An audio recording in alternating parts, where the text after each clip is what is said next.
Hello, people of quarantine. Can you believe this is our life right now? 100% no. Anyways, guys, today I'm here with my mother, Amy Flores, and just introduce yourself. Hello, everyone. So I'm Amy Flores. I'm a nutritionist and herbalist, and I'm currently finishing my doctorate in naturopathic medicine. I am co-owner of a birth and wellness agency, the largest agency in San Antonio, Texas. And I also am co-owner of an herbal apothecary in Aguadilla, Puerto Rico. And basically, I just wanted her to share. I feel like there's so many different topics we could dive into, but specifically, I guess, with everything going on with quarantine and then some of my friends actually being pregnant, I wanted to discuss just a holistic way of going about birth and planning and all that different kind of stuff. So I just wanted her to share her story of how she kind of got into that. I mean, with my brother Owen, she had him in the hospital, and then I forget, somewhere along the lines it kind of just went a more natural route, right? Yeah, it was planned to be a more natural route.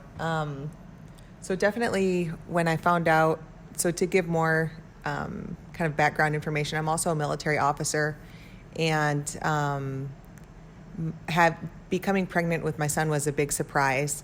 I'd been told for a few years that I was never going to be able to have children because of an autoimmune condition that had developed during my time overseas.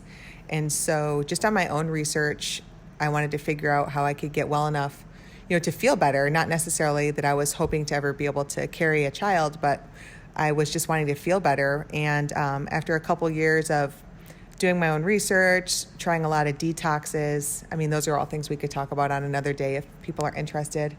I got sent to Iraq again, and my husband got sent to Iraq.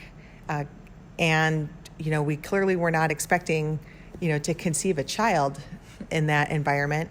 But, things happen. You got to pass the time. So anyway, when I found out I was pregnant, I was already 6.5 months, still had a total awesome six-pack, wasn't showing one bit, had never had morning sickness, nothing. I actually was teaching combatives class, which is like hand-to-hand combat.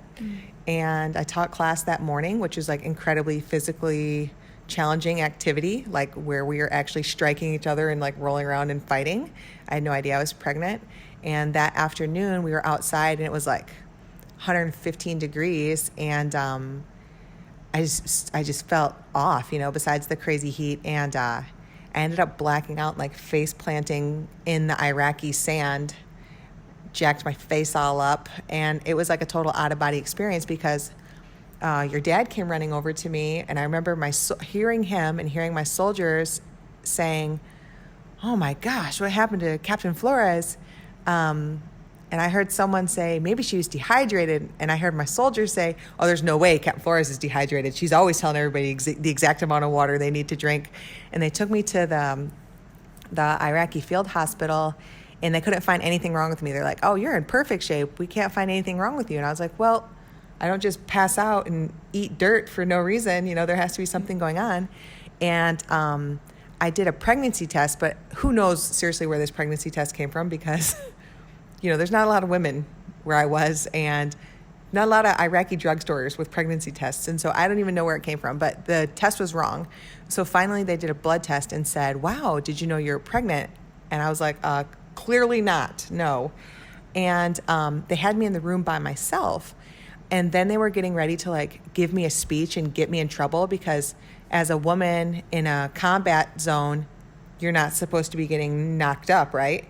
And I'm like, whoa, I'm married. My husband is here. I'm not like sleeping around randomly on the base, So then they brought my husband in the room and they told him, and then he almost passed out because we were just not expecting it. And lo and behold, this doctor is just like, walking by, and he's like, "Did I hear pregnant? I'm an OBGYN in the Air Force." And so he comes in and he's like, "Let's fire up this ultrasound machine." And it was a total, again, like out of body experience, because he fires up the machine, which they use to look for shrapnel and wounds and stuff in Iraq. It's not like people are getting sonograms in Iraq, you know? And so he puts this thing on my stomach. And again, I was in awesome shape. I was expecting like what you see on TV because I had never done any research about pregnancy, because if I never thought I could have a baby, why even try to learn about it? So this dude puts this on my stomach and the doctor is like, oh my. And he's looking at the screen, but I can't see it. And I was like, well, what does that mean? I'm expecting to see like a tadpole, right? He turns the screen around. No, it did not look like a tadpole. It looked like a grown man inside my stomach. So the baby was already, he said, best guess, you're over 24 weeks pregnant, because we could already tell it was a boy. And did you not feel anything? Like, did you? No. And what's No crazy, symptoms? no symptoms. And like, everyone's like, well, didn't you not have your period? And I was like, I never had my period regularly prior to that because I was doing so much physical conditioning. And then when you add in the stress of like being shot at and craziness at work, it's not a big deal to like miss your cycle or be way off. And so once we found out we were expecting, they were like, well, you guys are already scheduled to go back to States. So I just went about my regular work schedule for the next like maybe 2-3 weeks. And then we got back to the States. And here's what really got me going. I get to the States, I'm in Texas, and the care provider tells me that they don't want to see me because I'm high risk. And I was like, how am I high risk? I don't have anything wrong with me. You know, I'm healthy enough that all of my tests looks great. I feel pretty great. And I got pregnant on my own after you guys told me I couldn't. And they're like, well, you didn't have any prenatal care. And I'm like, clearly I took good enough care of myself to make this happen. I was eating super well. I had been a raw vegan for over a year before I got pregnant. I did a detox. And when I say raw vegan, I meant I only was eating completely raw fruits and vegetables, no processed, not even gluten-free organic bread, nothing, only raw fruits, raw vegetables for over a year. And so when I got pregnant, oh, this is funny, but I didn't know I was pregnant. Your dad was making coffee. We had like our little, we stayed in this little building where we would train soldiers at. Your dad and I made like a bedroom out of what would have been a big like work area. And he had a coffee pot in there and he was like going to make coffee. And I was like, oh my God, it smells so bad. What is that? And he's like, I'm just trying to make coffee. I was like, it smells rotten. Get that out of here.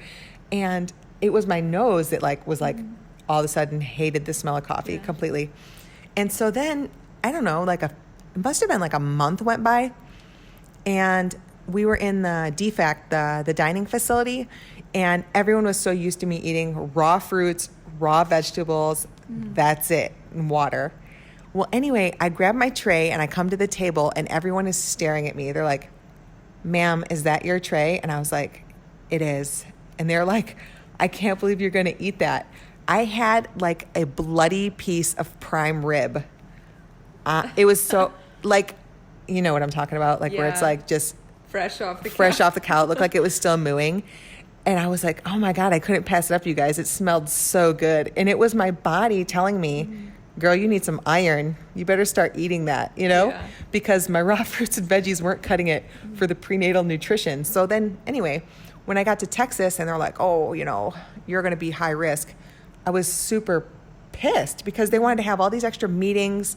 They want to do all this extra poking and probing. And I'm like, dude, I could outrun every person in your entire office.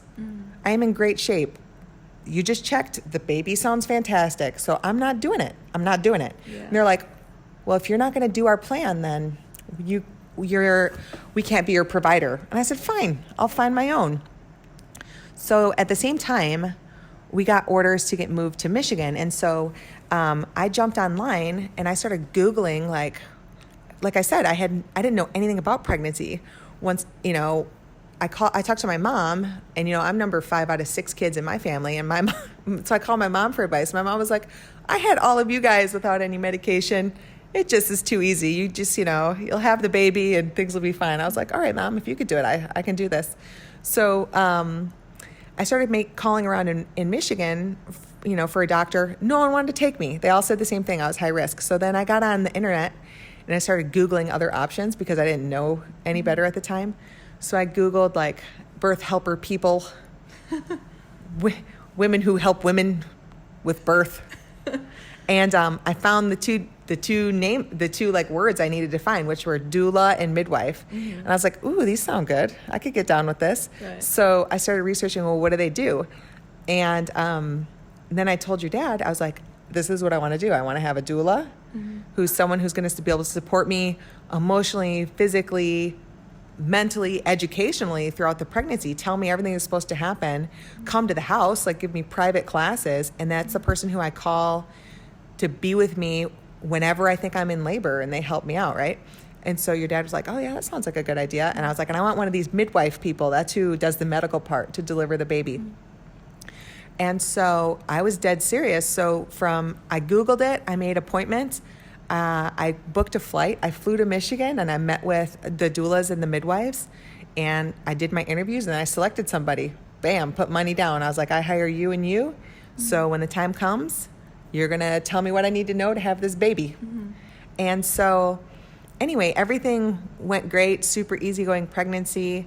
I ended up having a completely natural birth, natural vaginal birth with no issues whatsoever. And then here's where it gets into everything we were kind of talking about was, I have this like amazing newborn, and then I went for like a regular checkup with my assigned primary care manager, just like a regular doctor, conventional doctor. And it was another woman. And when I saw her, I told her, I was like feeling like a little more tired than normal. And, I wanted to have some additional blood work done just to check on everything, stuff I had been working on since before I got pregnant in Iraq, that I was working on my health with my autoimmune conditions. And she didn't want to run any extra tests, even though I completely knew what I was talking about.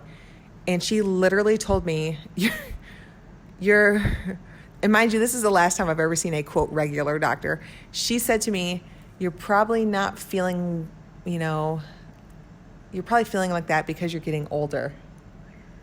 And I was like, really? Like that's that's your professional opinion? You're sticking with that? I even asked her, I was like, it's like your final answer, 100%. That's what you're going with? I'm getting older.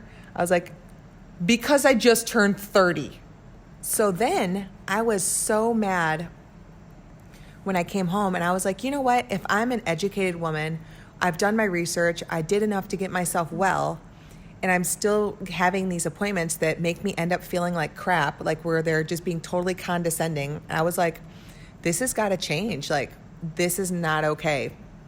And I started going back to school immediately because I was just so fed up with it.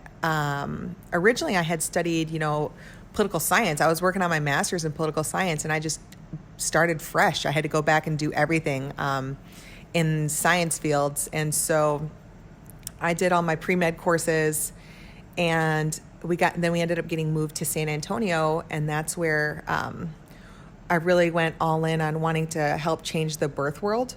And we started up what's now called Journey to Motherhood. It's Journey to Motherhood, and it's San Antonio Birth Doulas.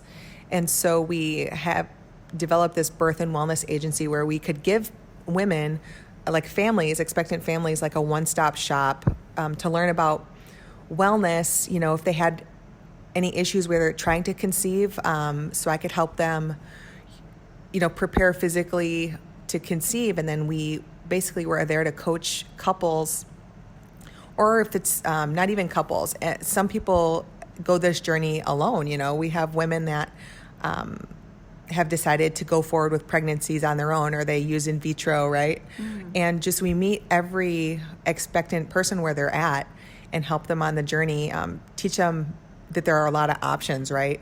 And so we started that in San Antonio in 2014.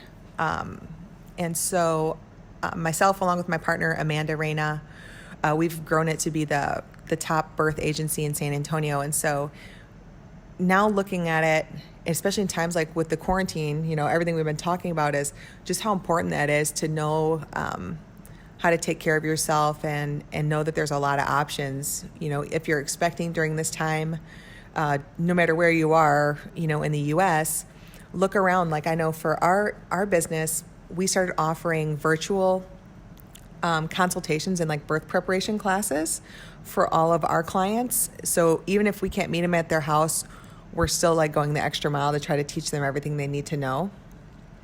So it's been pretty good. And also I wanted to talk about, you were mentioning the Black Maternal Health Week and a little bit about that and just like shedding light on that. Yeah. So it just kicked off, and it's a week to bring extra highlight, like a spotlight onto the maternal health for African American women. And so it's a big thing that we've always looked into, definitely with Journey to Motherhood, that we want to, we try to be incredibly inclusive with all of our practices. And so a big part is when we have a voice in our community, and for us in the birth world, we want to make sure we use our voice, and especially to kind of amplify where things need to be heard. And one of the areas for sure is with African American women. The mortality rate and the morbidity rate for African American women giving birth is exponentially higher than any other race. And so we need to look really deeply as to why that is. And that's why there's a whole week to bring focus to that, because many women of color aren't given the proper opportunities in birth. They're not given the right choices. They don't have the right support systems, and it's not, since it's not available to them and they're not being taught different options and different ways that they can go about birth. When they show up at a hospital, and that is in conjunction with like maybe the way different care practitioners treat people of color when they're going to give birth, it ends up very poorly. And I'm sure you remember, Serena Williams, right? Yeah. Famous. She almost died in childbirth because she told the doctor something wasn't right, and they didn't believe her. Mm-hmm. And so it goes to that, like your voice as a woman, like if you say you don't feel well, if something's not right in your body,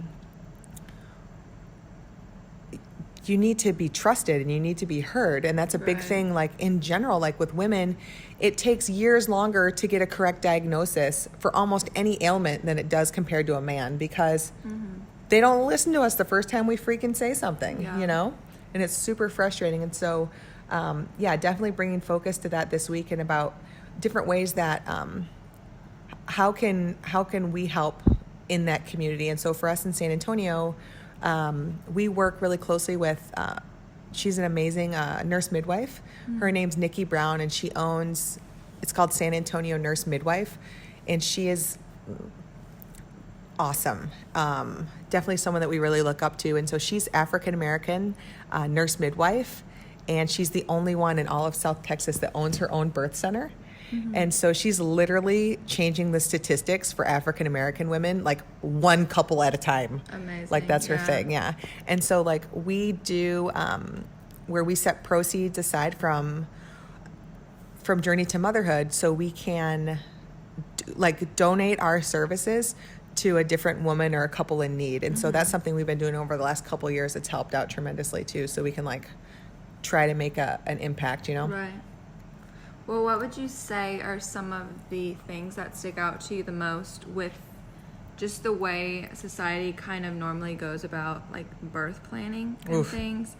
I know it's such a difficult topic, but I feel a lot of young women just don't. I don't know if a lot of young women don't care to do research, or if they just, kind of going down the line, you know how when you said you were pregnant, you immediately kind of went to your mom, and your mom said she did it naturally, and you kind of knew that was something that you could take on. Do you even feel like that's something that happens today in society? I think over the last generations, or my mom's about to be 72. Sorry, Mom, if I have your birthday wrong. Hey, boosh. sorry, Mom. But especially in the United States, we are not leading the way for maternal care at all. Yeah. Like, we have higher death rates for women and babies, like more comparable to a third world country. Like, the US is horrific. And so if anyone's expectant right now, what my biggest piece of advice would be, most people spend, how much money would you say people spend on a wedding these days?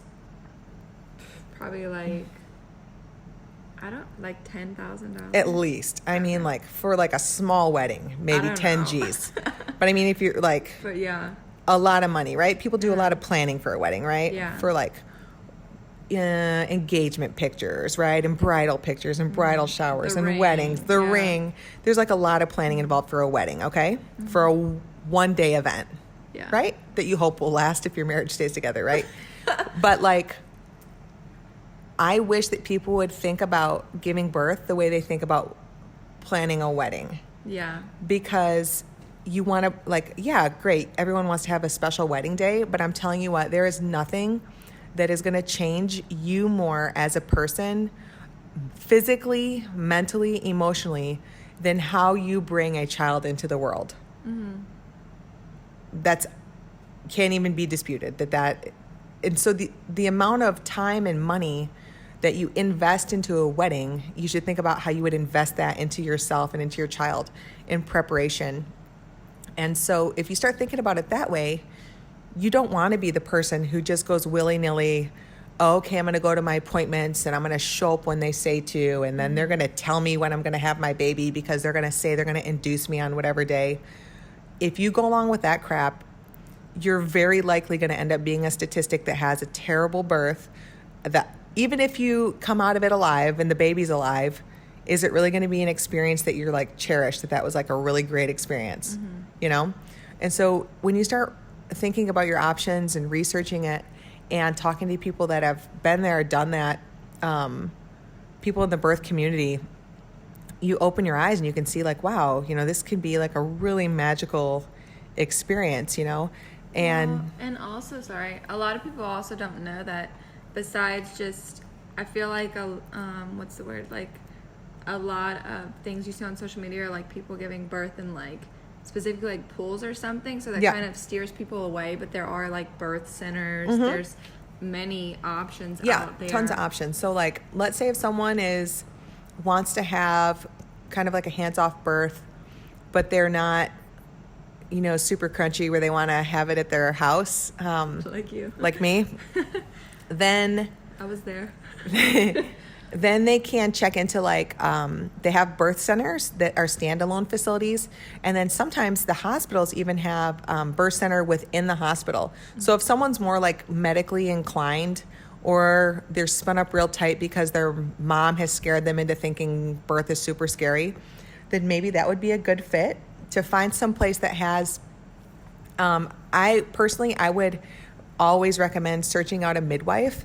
If you're a healthy individual who's not going to have a high-risk pregnancy, look for someone who's a certified nurse midwife or a certified professional midwife. In a hospital setting, you can typically find a certified nurse midwife, a CNM, and then that can be your primary caregiver throughout the pregnancy. And when you're said to deliver, they usually have, like I said, a facility, if they're within a hospital, that's going to have like birth tubs, birth pools, a much more cozy environment than like the sterile feel of a metal hospital bed in a room. Then, like, have you in one position. Exactly, where they expect you to lay on your back the whole time. And how bad is that for you? Yeah, no one wants to do that. If you're with any care provider who's telling you if they want to induce you because there's a holiday coming up or any other type of crazy nonsense, or if you're only thinking that women give birth on their back, I would beg you to get out and do some additional research. And there's, you know, a lot that goes into it. But I like to tell, when I talk to clients who are expecting, I like to talk to them a lot about how, you know, we talk about physiologically what happens with your body and what you can expect your body to go through. But then, you know, we definitely talk about different positions that, and we don't just expect you to be like bam, show up on birthday, and all of a sudden you're going to be like, doing this amazing, squat maneuver to deliver this child. We want you to prepare throughout the pregnancy. And so when we have a doula client, for example, we're teaching them things they can do at home using an exercise ball, a lot of different exercises, because giving birth, even though you can't, quote, practice giving birth, you can train all of the muscles ahead of time. So you wouldn't want to show up to a track meet and expect to win a quarter-mile race if you've never ran a quarter mile in your life, right? Yeah. So birth is the same way. If you can practice at home, strengthening and toning different muscle groups, making sure to keep everything nice and even, getting chiropractic care when you need it, things like that can all set you up to have a successful vaginal birth, and we want with minimal or zero intervention, Yeah. I could talk for days about this. Days. I know. I'm like, I also was doing some research, okay? And I think I mentioned this to you earlier, but it was just about like a statistic, like 68% of women give birth vaginally every year. Okay. To that other percentage and everything. So, okay. What are they doing? I think that number is probably high for the U.S. because, so if you're expecting, what I would want you to do, if you've just been seeing a regular OBGYN, ask them, what are your statistics for cesarean births? Mm-hmm. Ask your doctor, look them in the eye, how many births do you deliver surgically? If your doctor tells you, well, about 50%, that needs to set off some sirens, not just like a little warning light. It needs to be like heavy duty sirens. Because if the doctor is doing something that is causing them to have to do major operation, a cesarean is a major surgery. It should not be 1 out of 2 babies. And there are some places, some super fancy looking great hospitals, that's their cesarean rate for their staff. Like that many doctors are performing that many cesareans. Yeah. And that is a damn shame. It really is. So right now, and I absolutely despise, Gabby knows me, that I despise all of the World Health Organization and all of these places, but even looking statistically, they say that the cesarean rate should be less than 15%. Okay, so that's worldwide. So if we say 68% of babies are born vaginally worldwide, that's not, so they're saying cesarean rates around 30% worldwide. So if you're at a place that's higher than that, run elsewhere. Yeah. Look elsewhere. Yeah. Because that's going to determine what's going to happen in your pregnancy. Okay. That's scary. So many different things, but I'm like, let's watch Handmaid's Tale. Drink some golden Honestly, we're going to have so much to talk about. But anyways, I hope you guys are staying safe and not killing yourself. We're going kind of insane with the little ones here. But anyways, where can they find you for just Journey to Motherhood? Also, she has a Earth and Craft, Instagram, Facebook, all of that kind of stuff. Yeah, so we can put some links out there. So for Journey to Motherhood, you can look us up at samotherhood.com or sanantoniomotherhood.com, or on Facebook, Instagram, Twitter at Journey to Motherhood. And then for Apothecary Herbal Greatness, we're at Earth and Craft. Perfect. Well, thank you guys so much for listening. And if you have any additional questions, just go ahead and DM me on Instagram at The Vulnerable Podcast. All right. Bye, guys.